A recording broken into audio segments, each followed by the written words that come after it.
ફિલિપિન્સના રાષ્ટ્રપતિ ફર્ડિનાન્ડ માર્કોસ ભારતની યાત્રા પર રાષ્ટ્રપતિ ભવનમાં કરવામાં આવ્યું ઔપચારિક સ્વાગત. પ્રધાનમંત્રી નરેન્દ્ર મોદી સાથે દ્વિપક્ષીય વાર્તા. આજે અનેક ક્ષેત્રોમાં સમજૂતીઓ પર હસ્તાક્ષર થવાની આશા.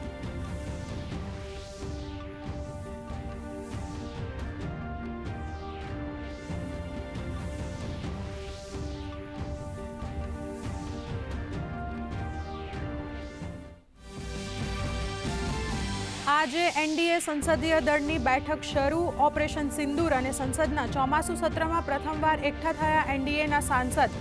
પહલગામ હુમલામાં પીડિતોને અર્પી શ્રદ્ધાંજલિ.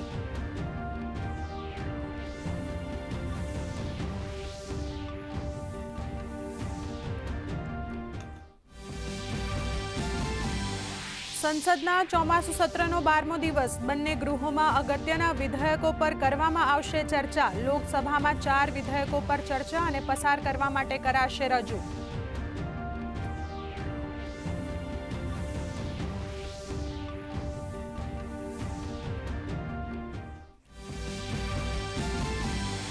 હર ઘર તિરંગા, હર ઘર સ્વચ્છતા. સ્વચ્છતા સાથે સ્વતંત્રતાની ઉજવણીની થીમ ઉપર થશે સ્વાતંત્ર્ય પર્વની ઉજવણી. ગૃહ રાજ્યમંત્રી હર્ષ સંઘવીએ 33 જિલ્લાના પદાધિકારીઓને આપ્યું માર્ગદર્શન. 3 તબક્કામાં સ્વાતંત્ર્ય પર્વની કરાશે ઉજવણી.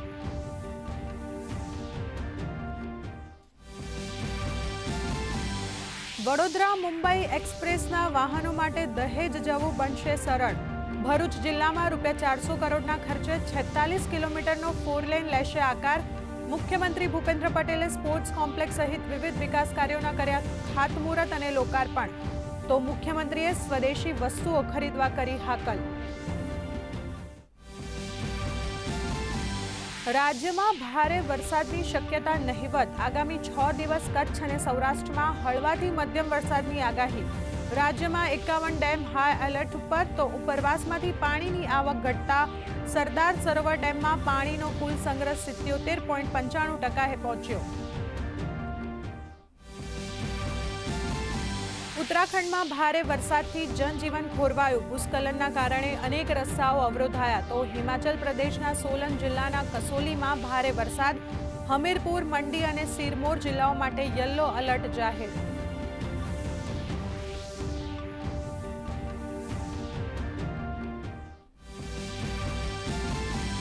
રશિયાથી તેલની આયાત મામલે ભારતનો અમેરિકા અને યુરોપીય સંઘને જવાબ. કહ્યું, વિરોધ કરવાવાળા દેશો જ કરી રહ્યા છે રશિયા સાથે વેપાર.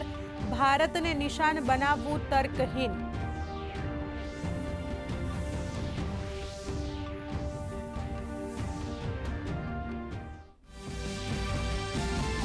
અને મજબૂત વિદેશી સંકેતો છતાં ભારતીય શેર બજાર આજે નરમ શરૂઆત. Sensex Nifty 0.5% ઘટ્યા.